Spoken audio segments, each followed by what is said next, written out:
এমন টাকার মূল্য আমার বাবা বোঝে না। মজুদদারি, মুনাফাকারী, স্মাগলিং এর পাপের টাকার মূল্য আমার ভালো সৎ আদর্শবান বাবা বুঝবে কি করে? থাক থাক, ওই গুন্ডা ছেলেকে লেলিয়ে দিয়ে আর ন্যাকামি করতে হবে না।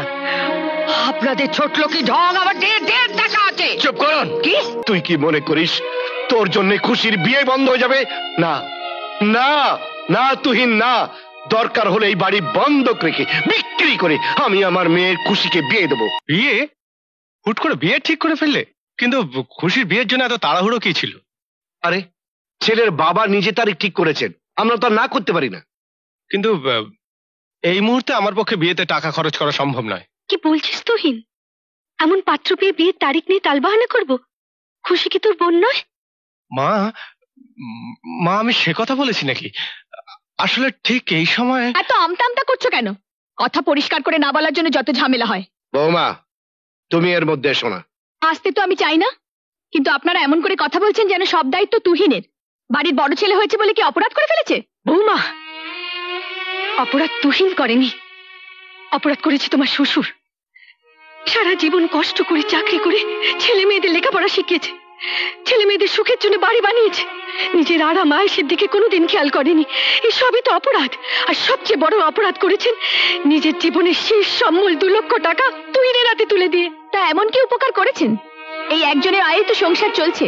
সংসারের আর সবাই বসে বসে খাওয়া ছাড়া একটা পয়সা দিয়েও সাহায্য করে না। বৌমা, মমতা, মমতা তুমি উত্তেজিত হও না, তোমার শরীর অসুস্থ। না না, আমি উত্তেজিত হব কেন? আমি উত্তেজিত হব কেন বলো? আমি শুধু বসে বসে দেখবো আমার পেটের ছেলে, আমার রক্ত মুখ বন্ধ করে চুপ করে দাঁড়িয়ে দেখছে। আর তারই বউ তোমারই বাড়িতে দাঁড়িয়ে চিৎকার করে তোমাকে অপমান করছে। মমতা, অপমান করছে। তুহিন, আমি এতক্ষণ একটা কথাও বলিনি। অবাক হয়ে দেখছিলাম এ কোন পরিবেশ। আমার বাড়ির পরিবেশ এত খারাপ হয়ে গেল কবে থেকে? গুরুজনদের মুখের উপরে চিৎকার করে কথা বলা শুরু হলো কবে থেকে? আরে আমি তো সারা জীবন তোদের ভদ্রতা শিক্ষা দিয়ে এসেছি, ভদ্রতা শিক্ষা দিয়ে এসেছি। সংসার উপার্জন নিয়ে কটাক্ষ করা, কে কত টাকা দিচ্ছে তা নিয়ে খোঁটা দেওয়া, এ তো কোনো ভদ্র সন্তানের মুখ থেকে বেরোবার কথা নয়। সত্যি কথা বললে যত দোষ। চুপ! আর একটা কথা বলবে না। আমি আমি আমার সন্তানের সঙ্গে কথা বলছি, আমার ছেলের সাথে কথা বলছি। জবাবটা আমি তার মুখ থেকে শুনতে চাই। তুহিন, জবাব দে বাপ, জবাব দে।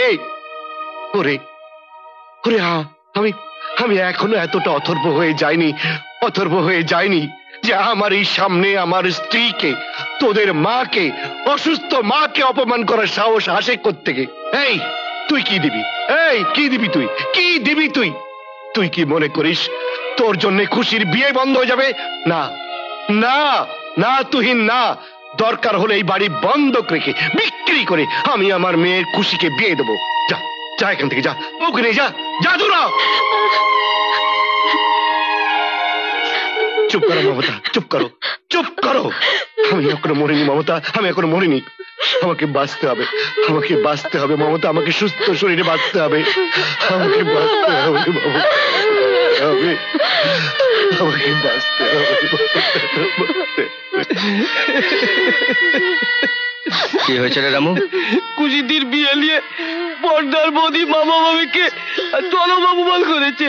মামা মামি আজ তাদের সারা জীবনে কষ্টের পুরস্কার ভালোভাবেই পেয়ে গেছে। চলো।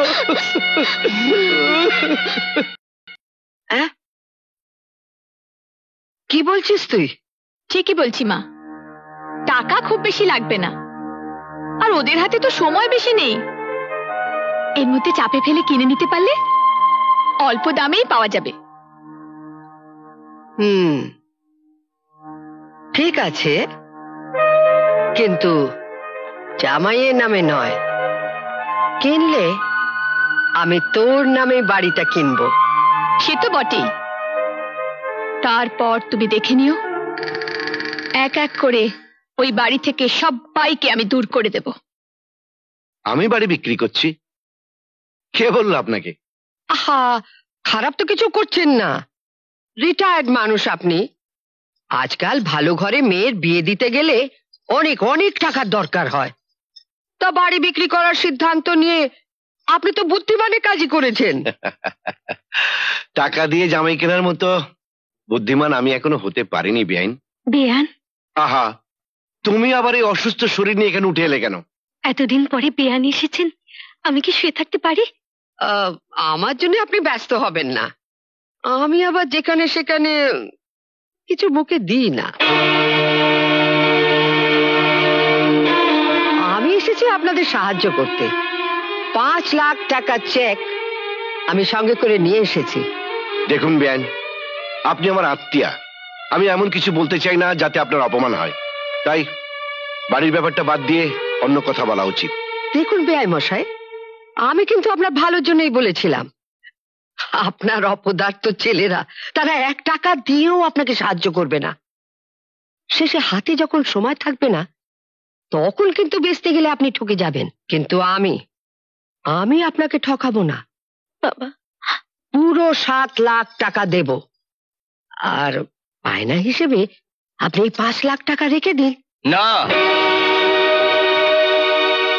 এ বাড়ি বিক্রি হবে না। মা, এসবের মধ্যে তোমাকে কে আসতে বলেছে? এরা টাকা দেখেছে কখনো যে টাকার মূল্য বুঝবে? হ্যাঁ হ্যাঁ, এমন টাকার মূল্য আমার বাবা বোঝে না।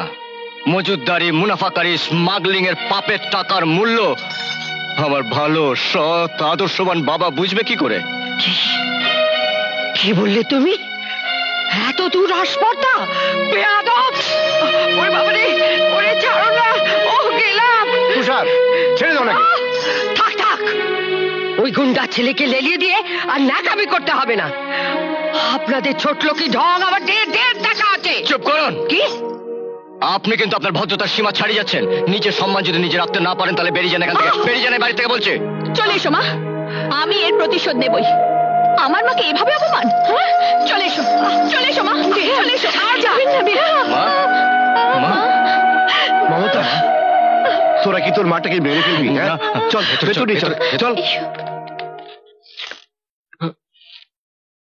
আপনি মানে তুমি? আপনার সাথে আমার কিছু জরুরি কথা আছে। বেশ, তো বলো। এখানে বলবো না। আমি চাই না আপনি আর আমি ছাড়া এ কথা অন্য কেউ জানুক। আচ্ছা, কেউ জানবে না। বাবা বাড়িতে নেই, তুমি আগে বসো তো। না, আমি বসবো না। আমি শুধু একটাই কথা বলতে এসেছি। এ বিয়ে হবে না। কেন? দয়া করে আমাকে কোনো কথা জিজ্ঞাসা করবেন না। আমি বলতে পারবো না। আপনাকে বিয়ে বন্ধ করতেই হবে। খুশি, কিন্তু এটা তো বলবে আমার অপরাধটা কি? অপরাধ আপনার নয়, অপরাধ আমার। আপনি আমাকে ক্ষমা করে দেবেন। কিন্তু আমি এই বিয়ে বন্ধ করব কিভাবে? যেভাবে পারেন বলবেন আমাকে আপনার পছন্দ হয়নি, বা বলবেন আপনি আমার সম্পর্কে খারাপ কিছু শুনেছেন, আমার চরিত্র সম্পর্কে। খুশি, আমাকে আপনি ক্ষমা করে দেবেন। ক্ষমা করে দেবেন আমাকে, ক্ষমা করে দেবেন। খুশি,